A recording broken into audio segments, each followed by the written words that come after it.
All right, greetings. Yeah, the time is always right to do what is right. Dr. Martin Luther King said a long time ago. So we begin our program. Thank you so much. Hello, everyone.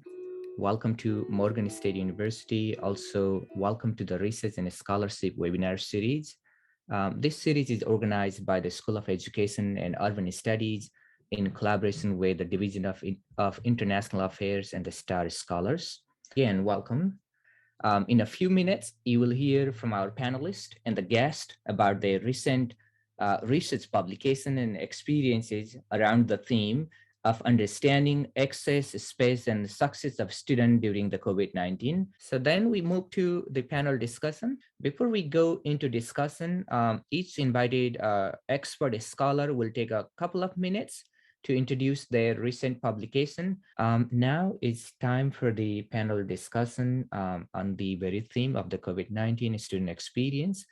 Before I invite the guest, I'd like to ask Ms. Nicole Lemon, a graduate student, doctoral student from Morgan State University, to share your experience observation. And then after you, we'll ask our panelists to chime in. Over to you, Nicole. Yes, hello. Thank you for inviting me and giving me the opportunity to speak. I really appreciate it.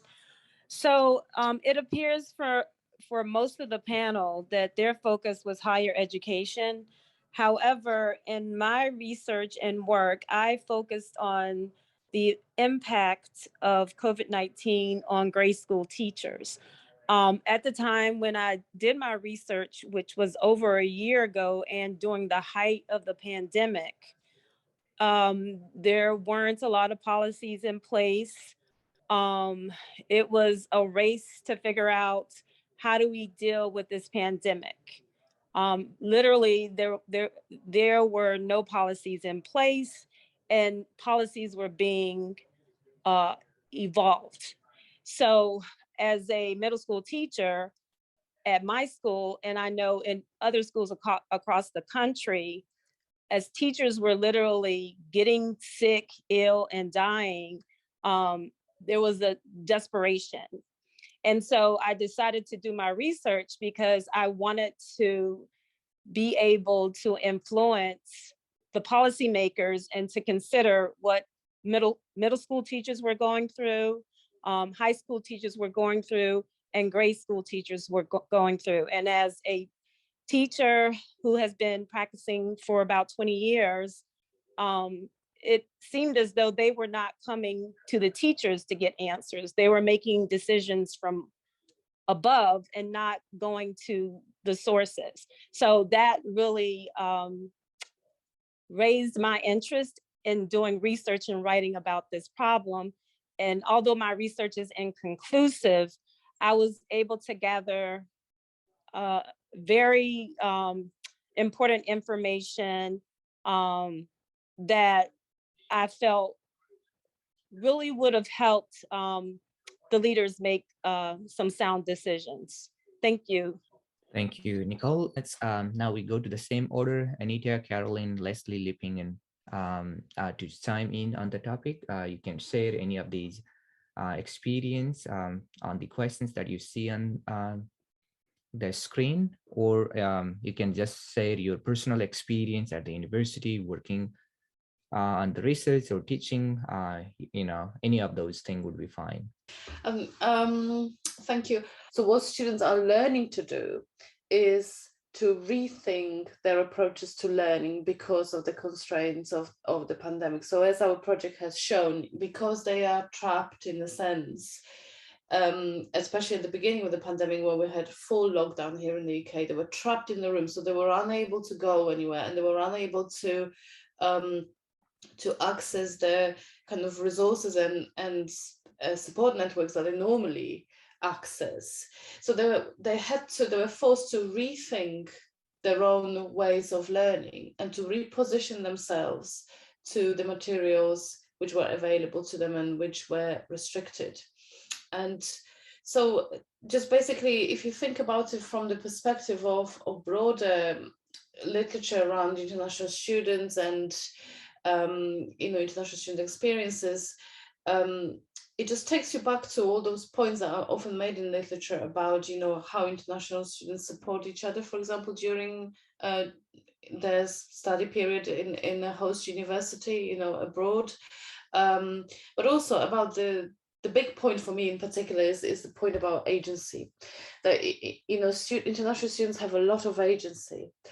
And they use that agency all the time. And unfortunately, this is not always appreciated by universities. There are false assumptions that are made about international students by our universities. Some of them are well intentioned in the sense of support, etc. But we really need to understand, if we want to support international students, if we want to offer them and deliver outstanding experiences, we really need to understand who they are, and we really need to appreciate their epistemic frames and how they use those to access and learn the curriculum. So I think the short answer to the first question is yes, they are learning during the pandemic. Thank you. I'll say that on the question on whether learning was going on or not, actually this is a forum that is giving us, we are seeing both perspective from developed and as well as from developing countries.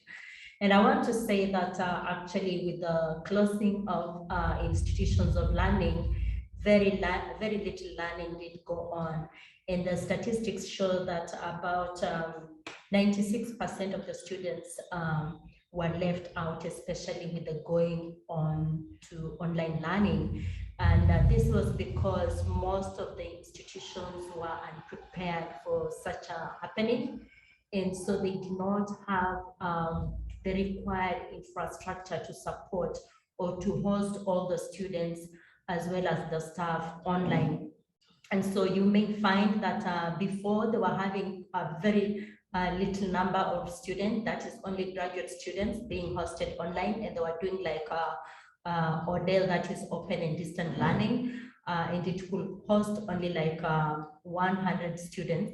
And here you're talking of thousands and thousands of students wanting to be taken online. So there was very little learning going on, as well as you look at the faculty or the lecturers' preparedness for online teaching. It was not there. And actually, some of them stopped teaching completely. About 40% stopped teaching completely because they did not have the orientation for teaching online. And for those who taught, they simply sent the lecture notes to students. They did not have time to prepare for online. Like you all know that online course, it does require equal amount of preparation, more than even the face-to-face. So I want to say that very little learning did go on. And even for those institutions, for example, my institution took the initiative of sending the bundles to staff and to students. Still, there was a challenge. Some students did not have the smart phones and other gadgets to be able to log into the online learning. And from my experience is having a class of about 200 students, only like 50 could log in for a session. And by the time you're ending the session, you only have 4 students and you wonder what's happening. So it was kind of what was done during the lockdown or COVID. Actually, it was repeated when colleges were reopened. So I want to say that there was very little learning that did go on. About the institution's priority, at that time, most institutions were focusing on putting the infrastructure in place to host online learning. And they were focusing little on how this pandemic was affecting the learning, the social and emotional needs of the students, as well as the needs of the faculty, which I think is very, very important for any student success.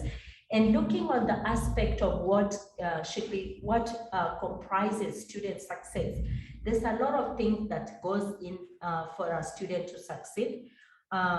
First of all, and these things, they kind of intertwine, they work hand in hand. We cannot talk of a student having funding, fully funded, and yet they are emotionally disturbed. That student will not perform well. So there are various things that are ranging from personal experience or personal characteristics, which I will say the positionality of the student, how prepared the students are, the institution itself, where the students are learning. The student could be prepared, but when there are no gadgets or there are no infrastructure in place to support the student, that student will not succeed. And also the funding and emotional support. So I would say it's a whole lot of intertwined factors that work together to ensure the student do succeed. So I was going to speak a little bit about, I focus on racial disparities within standardized testing. And so when we ask about what helped with students and what didn't help, and when we talk about success, the pandemic, what it did was highlighted for us why standardized testing, high stakes standardized testing is not necessary. We should have already known that, but I guess it took a pandemic. I see Gray laughing. I guess it took a pandemic to tell on ourselves, right? So the pandemic revealed what really matters the most is not educational testing. We have high stakes standardized testing that was implemented to keep individuals out, right? And so when we talk about in the States in America, we have the SAT, the ACT, and these are all standardized testing to basically identify who is a fit for post-secondary education without realizing that we're implementing and re-stressing a barrier that was implemented to keep individuals, especially individuals of color, out. And so what you saw was for a year, we stopped testing in the States. So keep note that we can actually stop testing, because I know we hear about this like, oh, well, we can't get away from the test because that means we're going to admit everyone. That's a false statement. And we know that to be false. Okay, so we didn't test for a year. And then what we realized was these billionaire companies were losing money. So we had to implement some way for them to continue the testing, which is mentally, physically straining when you're just trying to survive in a pandemic, right? And so I know that before we were talking about teachers and how the stress on them during the pandemic. So imagine being a teacher so we're moving away from the student perspective real quick, and imagine being a teacher during a pandemic and you're being basically assessed on whether your students are capable of passing a test. And this is while they're trying to survive. This is while, many of them were struggling to keep their lights on. Many of their parents were being affected in different ways. And however, we found a way to say, but you still need to take the SAT or ACT to get to that next level, right? When we talk about inequities, we definitely need to focus on the inequities before you actually get to post-secondary education or within the K-12 education system. And so just in closing, what did work and what didn't work is what we're finding throughout the pandemic. But oftentimes I'd like to argue we already knew that these standardized testing were just a system to rank individuals in our society. And because we rely so heavily on standardized testing, we can't see a world of education without it, even though there is a world of education without it. And we know that we cannot rely on these tests. Well, first of all, good morning to everyone. I thought the meeting was at 10 a.m., but I am in Colombia, and I guess that change of hour affect a little bit. So I'm sorry, I connect at this time. In order to answer the questions about the learning process during the COVID-19 pandemic, I will say that here in Colombia, it was in a way successful, talking about the theoretical part, and also considering that most of the students learn how to organize information using different kind of apps, even teachers, because I might say I was an expert. I have to look for on my free time different kind of ways to teach. Here in Colombia, I am a language teacher. I teach English, and I work in a public entity named SENA. And here, the main difficulty wasn't the learning part. It was that our students, they didn't have the proper tools, technology tools like computers or mobile phones to connect. Also here, connectivity, it's really bad. And not only because of the corruption part, because it's actually the main problem we had in our society, also because my students, my apprentices here, they live in really poor areas in the countryside of Colombia. So asking to connect to the class, it was very difficult. Asking to complete the assessment of the duties, most of the instructor demands, that was really hard. But the heartbreaking part was when they call us or trying to find a way to get in touch with us and let us know that they didn't have anything to eat because everyone was in their houses and everyone was afraid of dying too. And actually, I'm in class right now, and I asked them, like, did you guys learn during the pandemic time? Meanwhile, we were in our houses, and they were like, yes, we did, but our main concern was not to die or not to feel anxious about something that happening at that moment. So mentioning this part, I would like to say that they definitely learned something, but the priorities were completely different because of the social issues, like not having anything to eat or not having the money to buy things. That was really complicated, even though here in the entity, because this is an agropecuarian area, we try to provide food when we could. Even now, we try to do that. I just really wanted to respond to some of the points that Caroline mentioned and others in the chat as well, and even Juliette to some extent. Of course, there's a difference in context, and we always have to bear that in mind, because the pandemic is a meta structure, but there are individual differences within, our individual socio-political context, or even, smaller entities like universities or individual classrooms that will have an impact on how students learn differently. I think it's important maybe to think about the question of learning, from the kind of affective perspective, and make that distinction again between the structural perspective on learning and the affective perspective on learning. So, for example, my project, when I said yes, the students were learning, because I was looking at it as an affective process of how students see themselves in the curriculum. And the fact that they were due in the pandemic and learning in the pandemic did not change the fact that they were very active agents of knowledge, in that how they accessed and then how they learned the curriculum. And the pandemic did not seem that much difference, despite the potentially the initial expectation that we had, because we expected them obviously to be cut off from many of the resources, the support resources that they normally have access to. So from that affective way of learning, I think learning was still taking place. But I think it's important to also acknowledge the structural restraints that, for example, Caroline and Julia are talking to. So just really a quick response to that. Yes, we have so many digital divides here in context of Nepal. But the students learning their collaborative skills, on their soft skills, and their life skill activities, in the sense that I observed in the higher education, basically in the case of the higher education, through my observation, I found that the learners were interested to develop their collaborative efforts through the use of digital devices, digital tools. And that is one of the lessons learned from the pandemic. Yes, for example, beforehand they used Facebook only for private chat and some private status, but later on they began to use Facebook for academic purposes. That is one of the transformations. That's why it brings the transformation in this case is also. Thank you. Thank you so much. Still, we have some information to share. As you can see on my screen, we have several journals and then also the book proposals in partnership with Routledge, Springer, or Palgrave Macmillans.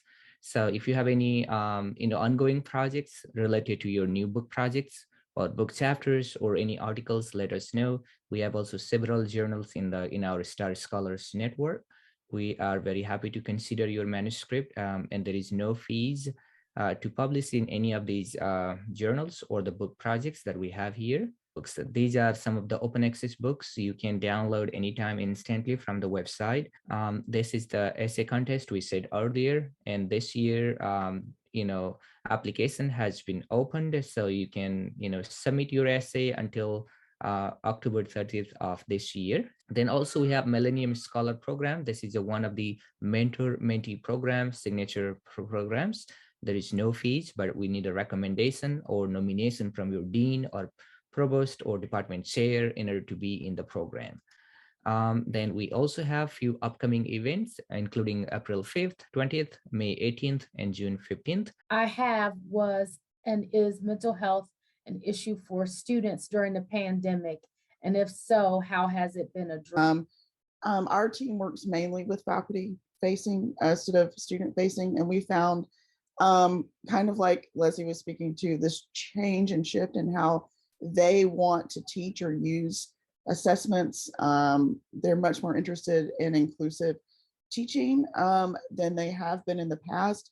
And we highlight some of that. We're going to have the research symposium on May 11. It's free, it's online, and I popped it in the chat in case you all want to come by and see some of that. Mental health and during for students during the pandemic, and if so, how it was addressed. Actually, I would say that that's still an issue, and not only for students, but as well as faculty members and other staff of the institution, which interact closely with students. And with my colleagues and I, we are doing a study on how institutions can come up with structures to support the mental health and wellness of students as well as faculty. And like we know, the pandemic did not just end immediately. It has some effect that will be felt even in years to come. And so the institutions are trying to set up some sections or come up with mechanisms of helping students through guiding and counseling, through support, but that's not enough. This is mental health is kind of somebody partly going into depression, and it takes some time talking, guiding, counseling this person so that they can accept the situation. Some of them lost their dear ones and they're still under experiencing that effect. So it's not something that can just be handled or addressed at once, but it's a continuous process. And what we are working on is to inculcate the process into the system so that all the students, all the faculty, and even in preparation for future pandemic of magnitude such as COVID, so that we are able to address the needs of the students, the emotional, the social, the academic, and every other need of the students, and so that they are able to overcome even their smaller way. Thank you. Thank you. Thank you very much. I know we are on the top of the hour. For over 2 years, we have witnessed hardship during this pandemic, a global battle with the death and lives. It was an extremely difficult time to concentrate on everything, right? To keep up with the technology and online learning, and also to focus on the college work. And today, the war in Ukraine and its geopolitical tension have already created another global disaster. The destruction, death, and inhumanities all beyond our imagination. I appreciate all of you being here and keeping everyone in our prayers and thoughts. So thank you so much. I truly appreciate accepting our invitation to come here for the panelists. Thank you so much. And as well as the guest, despite the different time zone, you made a time to come and listen to us and share your experience. We truly appreciate that.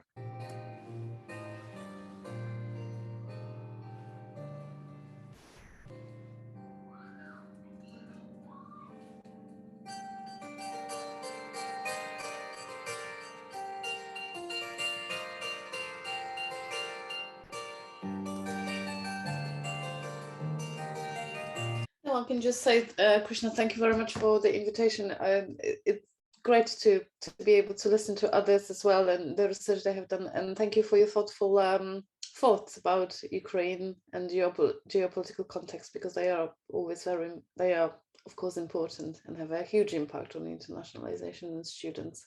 I need to say thank you for the opportunity to come and share the experience from my country. Thank you so much. It was wonderful just listening to other people present their experience. Thank you. Thank you so much. We'll see in the next event. Have a great day, wonderful day. Thank you again, everyone.